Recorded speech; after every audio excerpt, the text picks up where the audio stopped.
how she always finds a way. The mystery of a woman, a savior in a time of need. The bravery of a woman, in your time of need, she does the deed. The magic of a woman, woman, woman. A warrior is a woman, woman, woman. A savior is a woman, woman, woman. A warrior is a woman, woman, woman. A savior is a woman, yeah, yeah, yeah, yeah.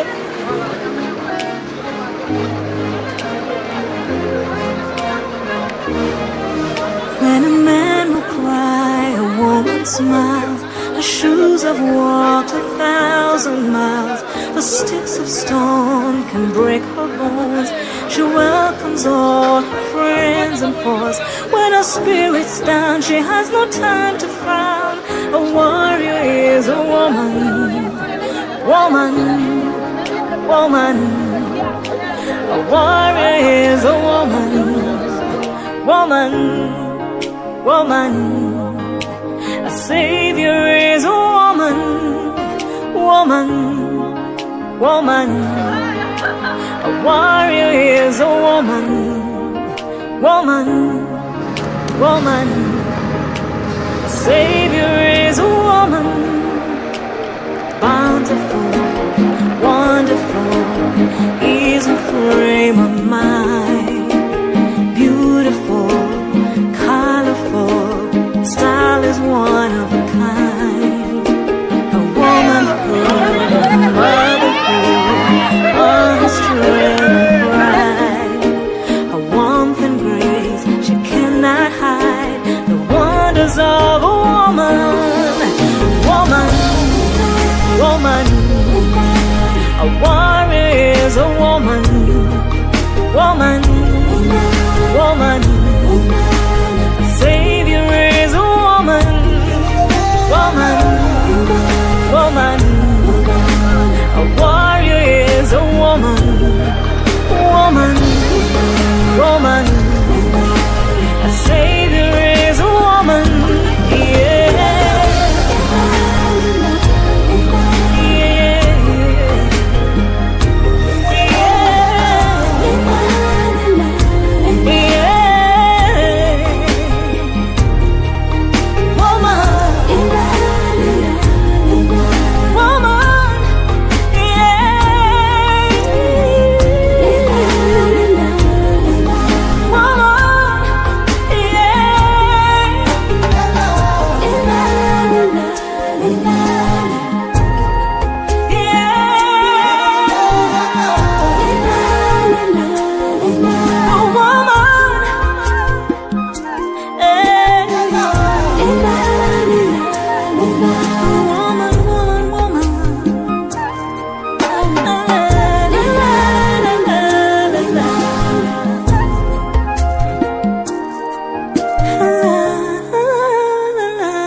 baadaye tarudi.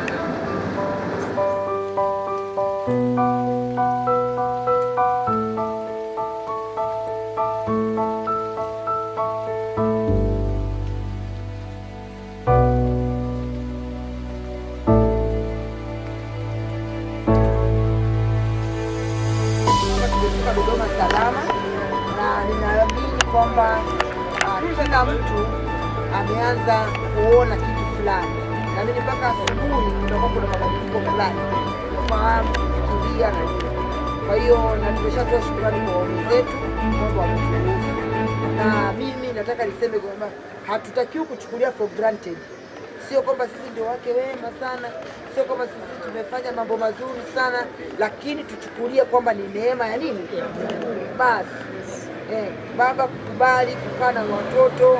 Sasa hivi tunakuomba na Damia nimeshindwa kwenda kanisani, maanake nimeona watoto nguo sijui nini, ila mama na tumefanya usafi kanisani hawajaenda, ila wamesema ni sasa. Nampigia simu saa 10 nasema yani hapa ndio mbona sauti kama ya kulala. Anasema tumechoka hapa, tumechoka. Vipi kanisani tu kuchoka? Kanisani si atupendi. Nguo zilikuwa zina tatizo, ila wamefanya nini? Kwa hiyo hata mimi naamini kwamba wewe ukimpigia baba kuna kitu wamefanya pale nyumbani, vitu vikubwa sana. Kwa hiyo sisi tunasema kwamba Mungu awabariki, na tutakuwa tuna siku ya kuwaombea kwa kweli, kuwaombea Mungu abariki kazi zao, Mungu awabariki, awape maono makubwa ili tuweze kushirikiana kwa pamoja. Nisichukue muda mrefu sana kwa sababu viongozi wameandaa tena vitu vingine kule tukienda. Kwa hiyo tunaye mwenyeji wetu anaitwa Lili. Lili huyu ni mtoto, ni binti, nilimpata kimaajabu ajabu na yeye. Unaona tulikutana tulikutana Dar es Salaam kwa mara ya kwanza kwenye maonyesho ya East Africa Serena Hotel. Nikaona kwamba ana kipaji kikubwa, kwa tukajenga network na nini na nini. Kwa hiyo akifika Arusha anafikia kwangu, na mimi saa nyingine nikifika hapa Dodoma nafikia hapa. Lakini safari hii nikasema mimi nakuja na wanawake wenzangu tutaala pamoja, lakini naomba yeye ndio atukaribishe kama mwenyeji wetu. Lili, hawa ni wanawake, ni dada hao, wengi ni mama zako, wadogo wakubwa, lakini pia nayo lingana umri pengine akinayovudia kidogo, wako wachache hapa, unaona. Kwa hiyo karibu uweze kuongea na hawa kina mama kwa dakika 15-20. Karibu sana. Wakubwa wote shikamoo. Wazangu wakubwa, wazangu wadogo, anti zangu, marafiki zangu, ila bibi hakuna. Yuko.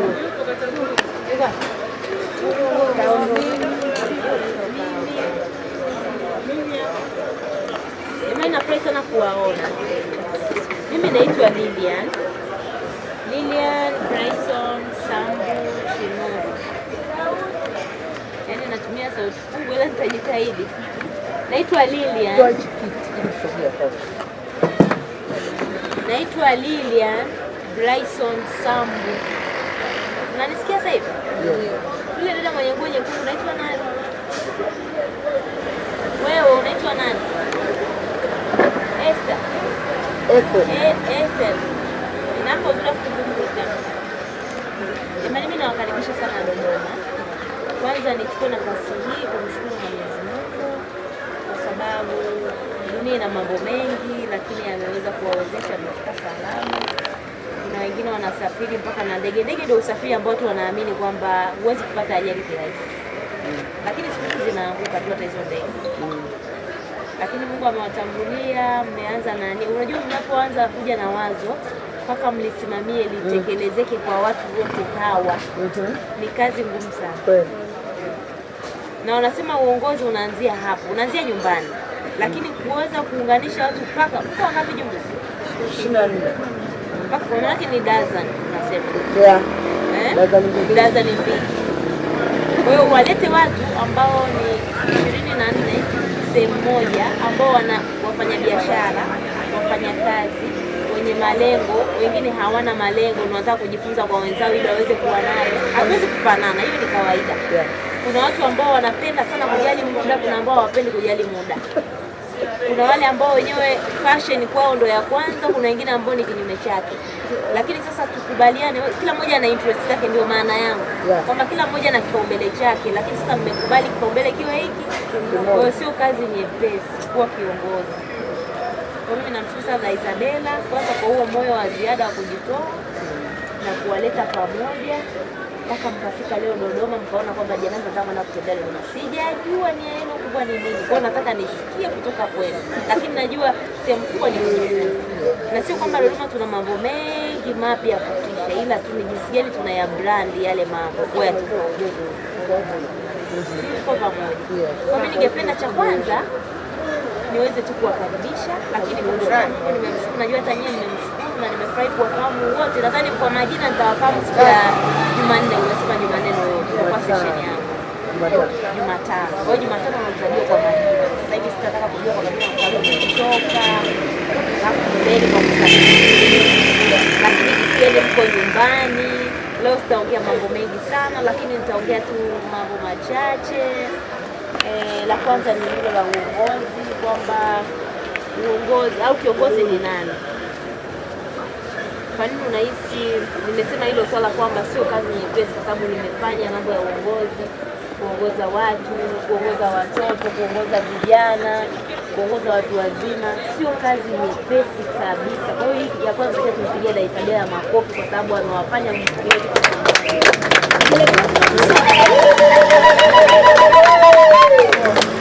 Kwa hiyo hicho ni kitu kizuri, lakini naomba na nini yote.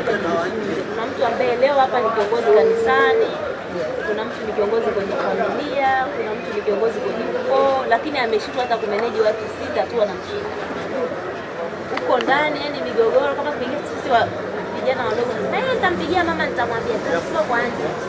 Nadhani hivyo vitu pia vipo hata kwa sisi, au kuna hali fulani kwa tunaisikia, lakini kwa sasa tunaenda binadamu. Kwa hiyo uongozi sio kitu chepesi, inahitaji sana kuwa na maono makubwa. Na hayo maono naamini mmekubali wote mnayo. Sasa mpaka mmekubaliana ndio hicho cha kwanza mmekiangalia kwamba sisi maono yetu ni nini. Sisi biashara kama kuna walioajiriwa wapo, lakini lazima kuna kitu kingine cha ziada wanakifanya.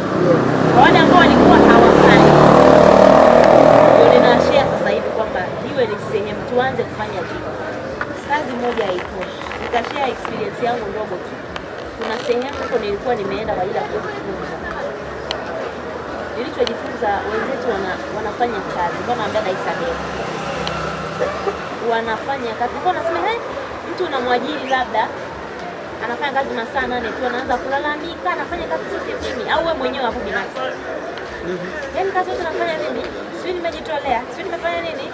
Nifanye kile, yaani kuna vitu vingi, lakini katika uhalisia wenzetu wanafanya. Nilijifunza nikasema kumbe nilikuwa nahisi nafanya kazi mimi sifanye, yaani sijaanza. Kwa sababu mtu anaingia kazi labda saa 1. Kwanza muda ni kitu cha kwanza. Akitakiwa kuwa kazini kwake saa 1, yeye anaweza akaingia saa 1 kasoro dakika 10. Ameshafika kazini. Atafanya kazi hata mpaka saa 8 au saa 9 na muda wake wa kutoka. In case kuna kitu cha ziada cha kufanya, aseme nitafanya kesho, anakifanya leo. Ile hali ya kuahirisha ukianza kuikubali ndio inaendelea, inakuwa tabia. Maana wanasema mazoea yanazaa tabia, inakuwa tabia. Kwa hiyo akitoka hiyo saa 8 amerudi kana saa 9 au saa 10, anapumzika saa hili moja, ametafuta kazi nyingine hapo, na muda huo labda ni profesa. Ndio. Anaingia tena kazi nyingine anafanya hata mpaka saa 5 usiku. Saa 5 usiku anapumzika masaa mawili. Whether arudi nyumbani au abaki kule kule anauka kwenda kwenye kazi nyingine. Unanielewa? Alafu akiwa kwenda kwenye kazi nyingine wala utamsikia analalamika. Sijalala sio nini, wala hiyo ni moyoni mwake anajua mwenyewe. Haya, ameenda kwenye kazi nyingine saa 11 ndio anarudi nyumbani. Akifika saa 11 amerudi nyumbani na saa hii sio analalaje sasa. Sio ameika alamu inapiga hiyo kwa sababu kuna siku nimewahi kupigiwa oni. Sisikii. Yaani nimelala niko popo sisikii kabisa. Kwa hiyo ile saa yake moja anaamka tena anaingia anaoga. Ni mwanamke huyo. Anaoga, anavaa nguo zake, anaenda tena kazini kwenye kazi yake ile ya uprofesa. Kwa hiyo akiwa nje ya uprofesa ni mtu mwingine tena. Kwa hiyo ana kazi zake hizo. Na kila kazi inamlipa. Ukipiga huyu anapungukiwa nini? Unakuta labda mwanzo analipwa labda kwa saa analipwa $60. Sasa $60 anafanya kazi kwa masaa 8, afu anataka kazi nyingine tena, anataka kazi nyingine. Sasa tujipime sisi wa Tanzania. Je, tunafanya kazi atufanye? Tunafanya. Hapo tufanye. Na ukitaka ufanikiwe jipime kwa wale ambao wako mbele yako. Sio kwa mtu ambaye alishashindwa. Yaani yeye kwanza kufanya kazi masaa 6 anaona ni muda mrefu hawezi. Huyo usijipime naye. Maana anazidi kukuweka kwenye dunia ambayo tulishavuka wakati wake. Sio, unanielewa? Kwa hiyo nikajifunza na mimi nikasema kumbe nilichokuwa nafanya kazi nyingi na nini, ingawa wenyewe wanatumia sana teknolojia kufanya mambo. Yaani kitu kidogo anatumia teknolojia ili aokoe muda wake autumie, anatumia muda mchache lakini kuzalisha zaidi. Lakini kingine ndio hiyo kwamba kujitoa, unafanya kazi bila manunguniko. Ile kauli ya kwenye Bible, yatendeni mambo yote pasipo nini? Manunguniko wala mashindano. Wewe unafanya kwa bidii. Sasa ile bidii yako ndio inakuja kulipa baadaye. Ndio Isabeth mtaani kweli Serena Hotel kwenye maonesho ya East Africa. Lakini kipindi anaongea nikasema huyu mama ana kitu cha ziada. Alafu na mimi baadaye nilipewa chance ya kuongea naye, akawa ameona nilikuwa nafuta wema naongea nao na nini. Na kukata nilichokiongea siku hiyo. Walikuwa wanaongea mambo ya viongozi na nini, wanawake kuwasupport wanawake wengine. Mimi nikachukua mic nikawauliza swali. Mara nyingi point zangu huwa zinaenda na maswali kabla hatujaanza kunini. Nikawauliza swali moja kwamba hapa naamini wote tuko viongozi na ni kina mama, tunasaidia kina mama. Kila mmoja anasema hivi. Lakini je, tunapofanikiwa wamama wao tunawakumbuka au ndio tuwakitufuata tunaanza kuwatazama kwa sura za, yaani unamtazama mtu kama sio mtu vile? Si ndio tunavyotazama huko wakati mwingine au tunavyotazama wengine. Kwa hiyo unaenda ukauza hao mama wanapokuja sasa wanahitaji misaada, je, tunawasaidia au tunaanza kuwazungusha mpaka tunafikia hatua kusema adui mwanamke ni mwanamke mwenzake. Kwa hiyo nilipoongea vidole wa mama wengi nikaona kweli wameguswa na zile nini kwamba ni vitu ambavyo tunaviishi katika maisha yetu. Mtu akipiga hatua tu kidogo anajiona yani yeye amekuwa muumini na nini, lakini uongozi ni kushuka. Ukishuka watu watakunyanyua wenyewe. Kwa sababu huwezi kusema mimi ni kiongozi bora kama wale wanaokuzunguka bado hawajaona yani wao hujawagusa, kwa sio lazima uwape pesa, sio lazima uwape nini. Kwa hiyo wewe kwa pale ulipo katika kufanya kazi, unafanya kazi lakini unawatumikia watu wengine, unawagusa watu wengine kiasi gani. Kwa hiyo tulipokutana na Isabeth, kwa hiyo nikasema huyu mama ana kitu cha ziada na nyinyi nashukuru mmekiona hicho kitu mnakifanyia kazi. Najua ninavyozidi nitakavyoongea na nini zaidi na nini nitagundua, lakini naamini kila mmoja ana kitu chake. Kwa hiyo mimi kusema fulani ana kitu fulani, jamani, sijasema wengine hamna. Wote kila mmoja ana kitu chake cha tofauti, lakini ni kukitambua kile kitu chako ukafanyia kazi.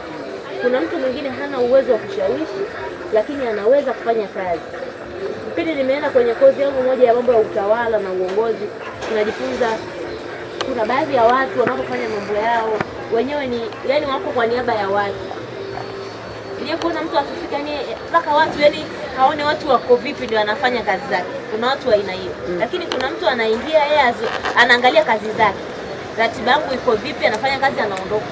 Umemsalimia hujamsalimia wala sio habari yake. Kuna watu wa aina hiyo.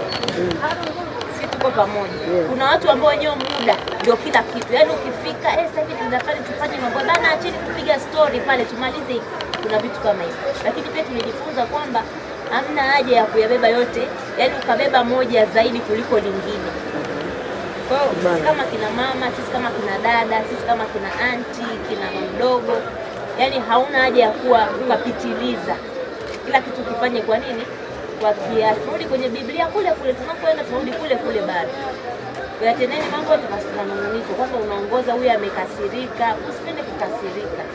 Huyu ni binadamu anaongoza. Hawezi kujua kila muda atakufurahisha, sio? Tumekwazika katika maendeleo tunayoyaendea. Mfuate. Namwambia bana mimi pale sijajisikia vizuri, lakini kikubwa kushinda hiyo hali jifunze kuwa na mtazamo chanya. Kila jambo unalotoka litazame kwenye sura moja. Yaani huyu ameongea alikuwa amekasirika, sura amefanyaje, wewe litazame bana alimaanisha hivi. Yaani unaenda kwa ile maana chanya. Ili haya mambo ya hasi unayaweka kando. Ili moyo wako uweze kuwa na furaha. Sababu moyo umeumbwa na kazi moja. Sukuma damu. Kazi ya moyo. Yes.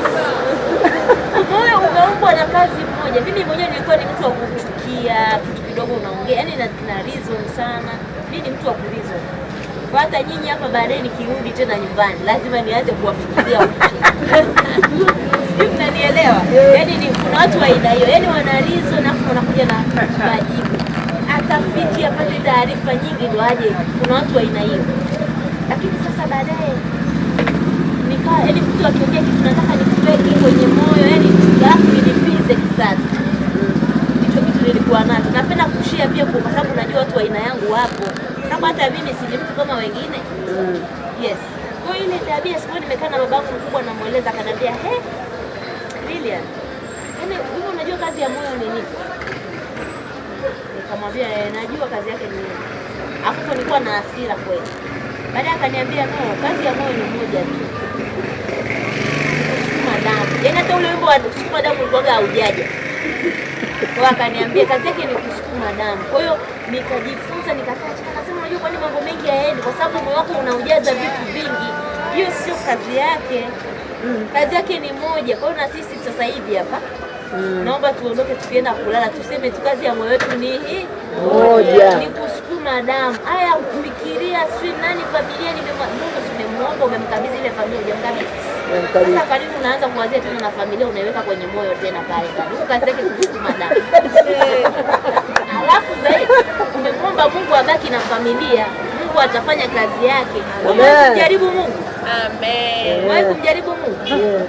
Ndio huko sasa kwenye umemwachia familia. Mimi nimekukabidhi familia yangu nirudi nikute salama. Lakini na huko ulikokuja kufanya ukifanya hicho kwa uaminifu kilichokuleta kabisa. Sio huko hapa sasa itakuwa na faida unachati huko Arusha tena. Sasa kama unakuja huko. Yaani huko Arusha afu huko Dodoma. Haiji. Kweli Lili. Kwa haitakuwa na faida. Utaondoka hapo huko nusu hata watu wakikuuliza ulipata nini? Unabaki unashangaa. Unasema ni yale wewe umechangia nini kwa tofauti kwenye hicho kitu kwa kumeleta Dodoma. Naamini kuna wengine hapa mmewahi kuonana. Yaani hamkuwahi kufahamiana kama hii program isingekuelewa. Sasa huo ndio mimi huwa nawaambia hata wenzangu. Siwezi kwenda sehemu. Mfano namjua Isabella. Mimi niende kwenye mkutano sasa hivi. Yaani yeye ni mweke kando kama hujawahi kumjua. Mkikutana mnaambiana hi. Unaendelea na watu wengine kwamba huwajui. Yes. Unaweza kujikuta kuna changamoto kali na kukaba. Kumbe mmoja kwenye hii timu Mungu kamleta kama accident lakini kwa sababu hujataka kujua unaondoka na ile fursa umeiacha. Yes. Unarudi kule na tatizo lako liko pale alafu na mkutano hujasolve chochote. Jichanganye. Mimi nikienda siku moja nitakuwa namsalimia tu kwa mbali. Naendelea na wale ambao sio mimi hata unaone najipendekeza. Maendeleo lazima ujipendekeze. Yes. Wewe jipendekeze. Wewe mtu hata akikuona unajipendekeza, wewe unafanyaje? Wewe hata usihangaike naye. Wewe unajua unachokitaka. Unajua kazi ya moyo. Kazi ya moyo unaijua. Umeshampa kazi yake. Baba mimi nimekuachia watoto wako niwakute wazima. Huku mtakuwa mwaminifu mtafanya hicho kilichonileta. Sasa unawaza nini? Kwa hiyo tujaribu kumwamini huyu Mungu ambaye ametuvusha tunaishi mwaka sasa hivi walitamani sisi walikuwa na pesa. Hii fursa walipata, wewe umeipata, wewe unafanya nini? Leo unafanya nini?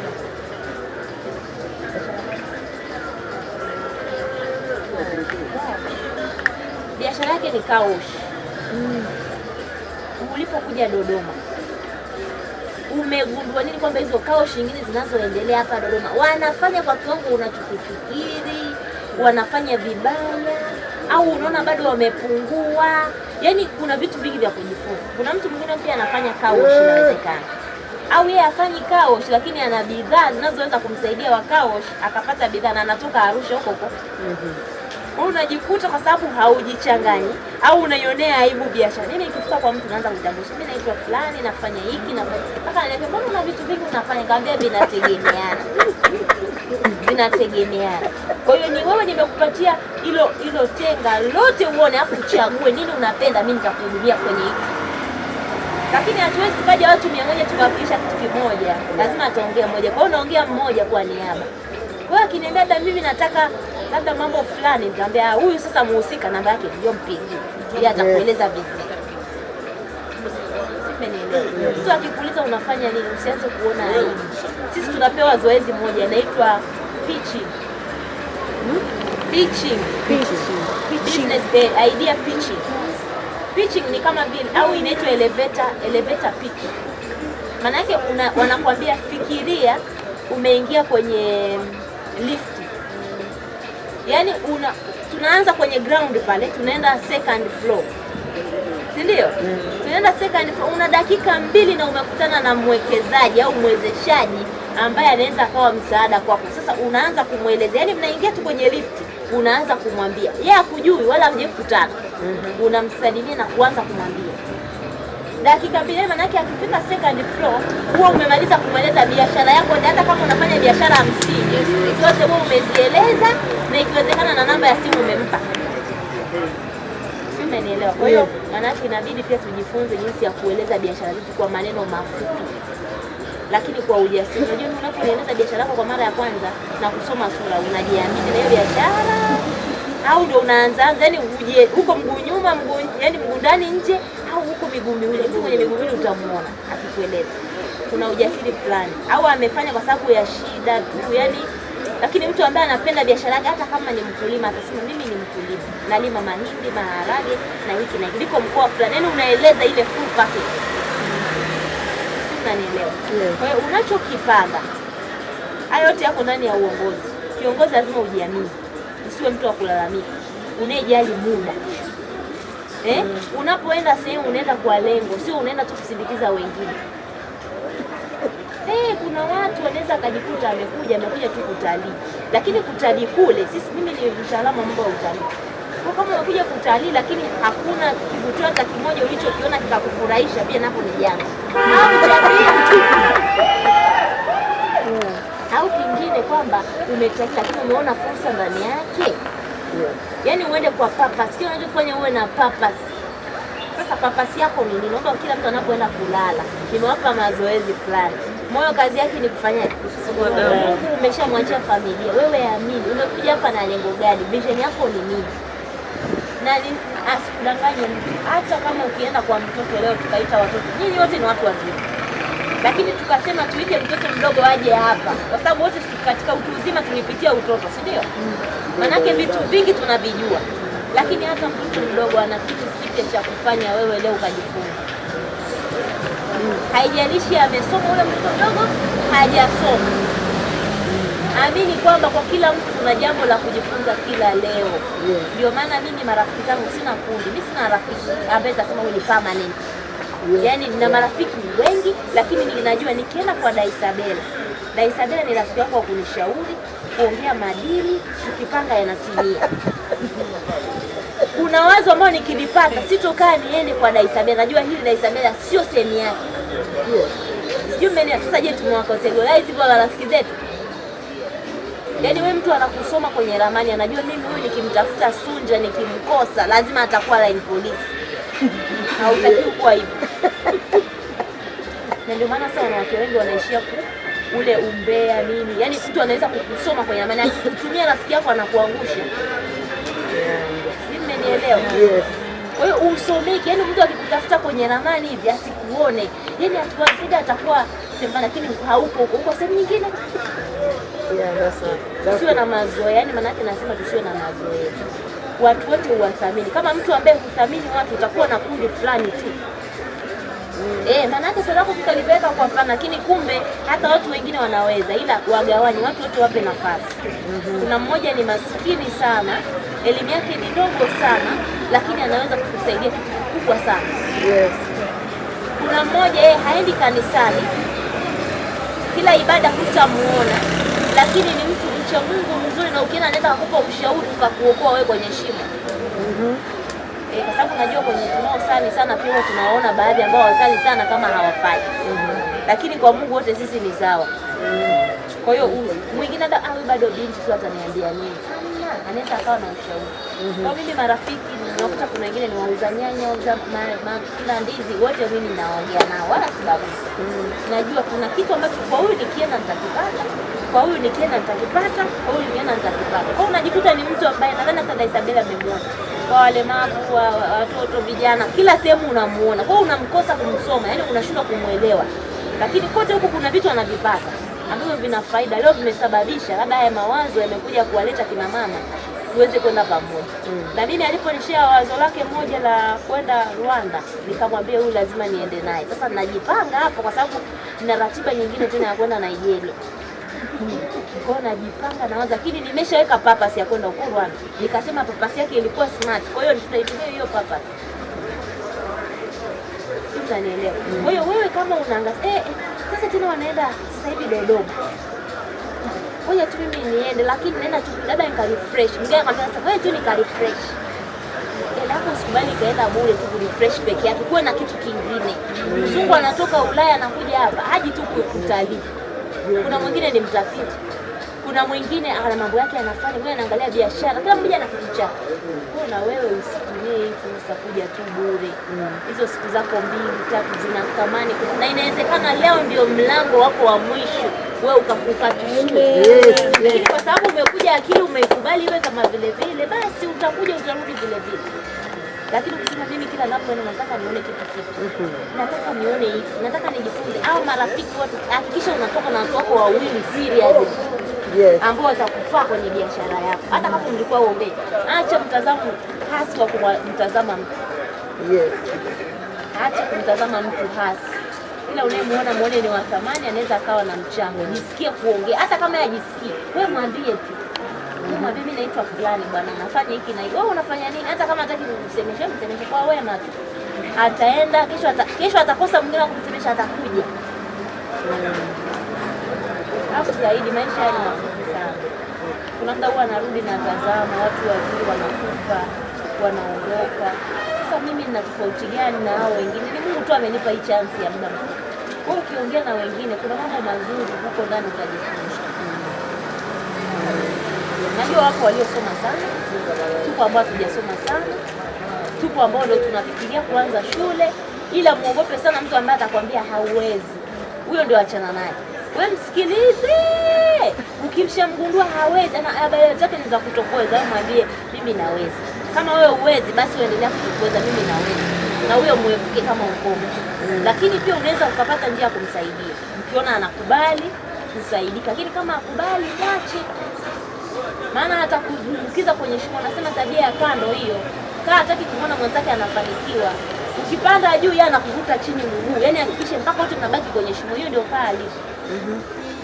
Nienda kwa usikubali kuwa kando. Maana Ruge alikuwa anasema kataa, walikuja na hiyo slogan kile fulani. Kataa kuwa kaa. Tulisikia hiyo slogan kipindi kile kwenye crowd. Maana ya kaa ni kwamba yani ni mtu ambaye unataka kujinasua kutoka kwenye hali ngumu. Yeye kwa sababu wote mnaenda njia moja, yeye anakuvuta mguu. Ndipo kaa walivyo. Ukichimba shimo ukawadumbukiza wawili, mmoja anapojaribu kutoka kwenye shimo, mmoja aseme ngoja nimtoke nimvute mwenzake, yule chini anamvuta tena wa juu. Kwa hiyo wote wanaanguka mpaka wanafia kule ndani. Kwa hiyo wote na ndivyo wengi tulivyo. Kwa hiyo tusikubali. Kama wewe una uwezo wa kufanya hicho kitu, msupport yule anayeweza. Kubali kujishikiza kwa anayeweza. Tuwe na moyo wa kukumbatiana.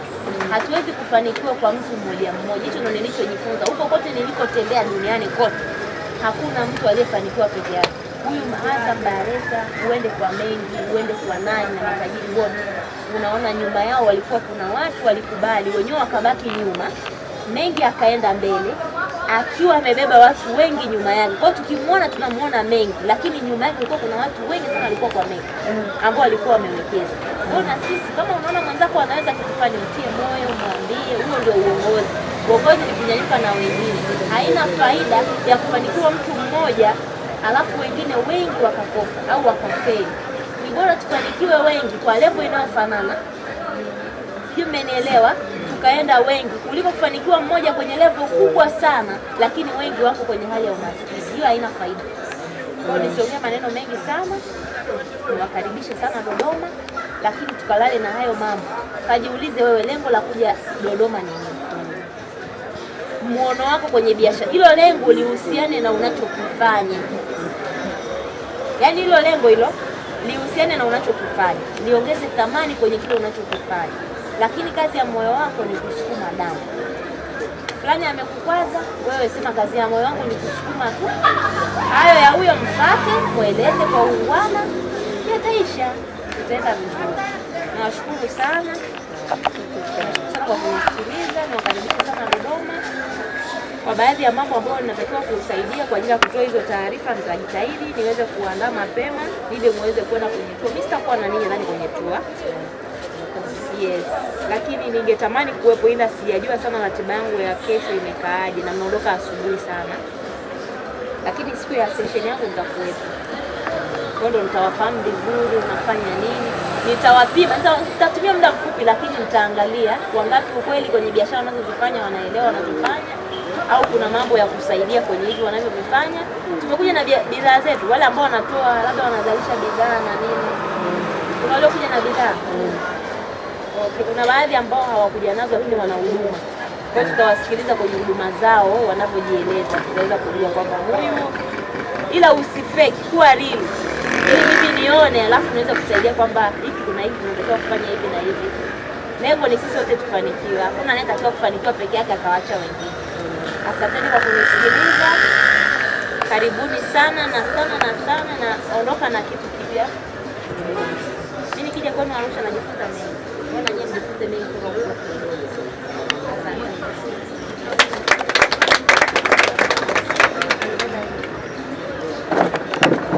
Asante sana. Naomba nimrudishie meneja wa safari aweze kusema neno la shukrani na kuturuhusu ili tuanze kupanda vibajaji na kuondoka. Karibu. Tushukuru kwanza kwa kutukaribisha. Tushukuru pia kwa kukubali kukaa na sisi. Ungeweza ukasema hauna nafasi, umeacha shule, sio kwamba hauna kazi. Lakini umeacha ukaamua kuja kuwa na sisi hapa jioni hii leo. Na ninakuombea Mungu kesho upate nafasi tuzunguke wote. Amen. Kwa kweli. Pia nimshukuru dada Isabella mbeba maono. Mungu akubariki mno. Yaani tulikuwa tunaona na mwenzangu tukaa tunafurahia tu. Nasema tukirudi tu tunamwambia dada Isabella shikamoo dada Isabella. Mimi ni mkubwa hapo lakini nakuamkia. Amesema dada Lilian. Nasema tunaweza tukamleta mtoto hata wanasari la sala kwanza, lakini akatupa kitu ambacho kitatujenga. Kwa sasa mimi kwa mkubwa kwako haijalishi no matter what. Yes.